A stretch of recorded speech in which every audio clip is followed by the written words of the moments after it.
अगर आप सोचते हैं कि रीट मेंस या सेकंड ग्रेड में सिलेक्शन बहुत मुश्किल है, तो आज का ये वीडियो आपकी सोच बदल देगा। जी हाँ साथियों, आज का वीडियो कंप्लीट देखिएगा। इस वीडियो को देखने के बाद आपकी सोच बिल्कुल बदलने वाली है, क्योंकि सिलेक्शन मुश्किल नहीं है, बस सही तरीके से पढ़ाई नहीं हो रही है, इसलिए आपका सिलेक्शन नहीं हो रहा है। क्या स्ट्रेटजी आपको अपनानी चाहिए, कौन से वो 5 तरीके हैं जिनको करने से आपका सिलेक्शन बहुत ही आसान तरीके से हो सकता है, तो इसी पर इस वीडियो में बात करेंगे। साथियों, करते हैं वीडियो प्रारंभ। साथियों, आज मैं आपको बताऊंगा ऐसे 5 काम जिन्हें अगर आप ईमानदारी से करते हैं तो सिलेक्शन आपके लिए बहुत आसान हो जाएगा। तो चलिए काम शुरू करते हैं। 1, सही बुक्स चुनो। जी हाँ साथियों, आपका सबसे पहला काम है सही बुक्स का चुनाव करें। जब भी किसी भी एग्जाम की आप तैयारी कर रहे हैं तो आप सही बुक्स का चयन करें। अभी आपके सामने ग्रेड सेकंड और थर्ड ग्रेड रीट मेंस का एग्ज़ाम है, तो यहाँ पर आपको सही बुक्स का चयन करना बेहद अनिवार्य है। हालांकि थर्ड ग्रेड का एग्ज़ाम तो काफ़ी पास आ गया है, अब बुक्सों को चेंज करने का कोई मतलब नहीं बनता है। जो भी आपने पढ़ा है उसी को आपको बार बार रिवीजन करना है, लेकिन सेकंड ग्रेड के लिए अभी टाइम है, तो अभी भी आप सही बुक्स का चयन कर सकते हैं। सबसे पहली गलती बच्चे यही करते हैं कि 10-10 किताबें खरीद लेते हैं। साथियों, कम किताब प्लस बार बार रिवीजन ही सिलेक्शन दिलाता है। जी हाँ साथियों, एक विषय के लिए 1 या 2 स्टैंडर्ड बुक होनी चाहिए, इससे ज़्यादा नहीं, ठीक है? और वही किताब जो आपने ली है किसी भी विषय के लिए, उसी किताब को आपको 3 से 4 बार पढ़ लेना है और जितना हो सके उतनी बार उसको रिवीजन करना है। और सिर्फ पढ़ना नहीं है, पढ़ कर के उसके नोट्स भी बनाने हैं। यदि आप ऐसा कर लेते हो तो आपकी तैयारी बहुत शानदार हो जाएगी। याद रखो, बुक्स बदलने से सिलेक्शन नहीं होता, बुक्स दोहराने से सिलेक्शन होता है। काम नंबर 2, स्मार्ट स्टडी करो। जी हाँ साथियों, अब ज़माना बदल गया है। अब हार्ड वर्क से ज़्यादा स्मार्ट वर्क ज़रूरी है।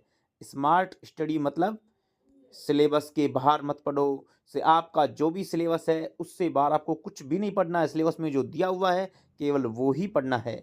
वेटेज वाले टॉपिक पहले पढ़ो। जिन टॉपिक से बार बार क्वेश्चन पूछे जा रहे हैं, जिनसे ज़्यादा प्रश्न आने की संभावनाएं हैं, जो इम्पोर्टेंट टॉपिक ज़्यादा हैं, उनको आपको पहले पढ़ना है।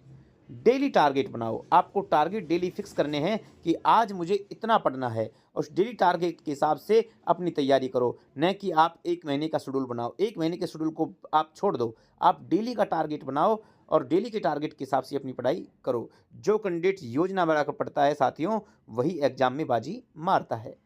काम नंबर 3, PYQ यानी प्रीवियस ईयर्स क्वेश्चंस, मतलब सिलेक्शन की चाबी। जी हाँ साथियों, बहुत सारे साथी इसको नज़रअंदाज करते हैं, लेकिन साथियों अगर आप PYQ नहीं कर रहे हैं तो आप अंधेरे में तीर चला रहे हैं। पिछले 10 से 15 साल के सवाल आपको बार बार रिपीट होते हैं, यह आप जानते हैं। PYQ निकालने से साथियों कॉन्सेप्ट क्लियर हो जाते हैं, एग्जाम पैटर्न समझ में आता है। इसलिए याद रखो, PYQ बराबर आने वाले क्वेश्चन का संकेत, यानी आप PYQ से आने वाले क्वेश्चंस के बारे में समझ सकते हैं कि पेपर कहाँ से आ सकता है। काम नंबर 4, डाउट को जमा मत करो। बहुत सारे बच्चे सोचते हैं बाद में देखेंगे, यानी कोई भी टॉपिक आप पढ़ रहे हो और उसमें कोई डाउट है तो आपको बहुत सारे साथी करते हैं कि उनको सोचते हैं कि हम इसको बाद में देख लेंगे, लेकिन साथियों बाद में कभी नहीं आता। डाउट उसी दिन क्लियर करो, चाहे टीचर से पूछो, चाहे कमेंट में लिखो, चाहे नोट्स में मार्क करो, या कहीं भी। आजकल तो ऑन AI का ज़माना है, आप चैट GPT या अन्य AI से भी मदद ले सकते हैं। तो अपने डाउट्स जो हैं वो क्लियर करिए, क्योंकि अगर आपके डाउट जमा हुए तो आपका कॉन्फिडेंस जो है वो कम हो जाएगा। इसलिए डाउट क्लियर करो और स्कोर ज़्यादा करो। और आखिरी काम, काम नंबर 5, टेस्ट सीरीज से डर खत्म करो। जी हाँ साथियों, एग्जाम का डर सिर्फ एक चीज़ से जाता है, वो है टेस्ट प्रैक्टिस। इसके लिए आपको वीकली टेस्ट देना है। गलत जो भी गलती हुई है उसका आपको एनालिसिस करना है। टाइम मैनेजमेंट सीखना है, यानी आपको प्रैक्टिस सेट में ये देखना है कि मेरी गलती कहाँ हो रही है, और उस गलती को आपको एनालिसिस करना है कि दोबारा ऐसी गलती ना हो। नेगेटिव मार्किंग से बचना भी आपको टेस्ट सीरीज ही सिखाएगी।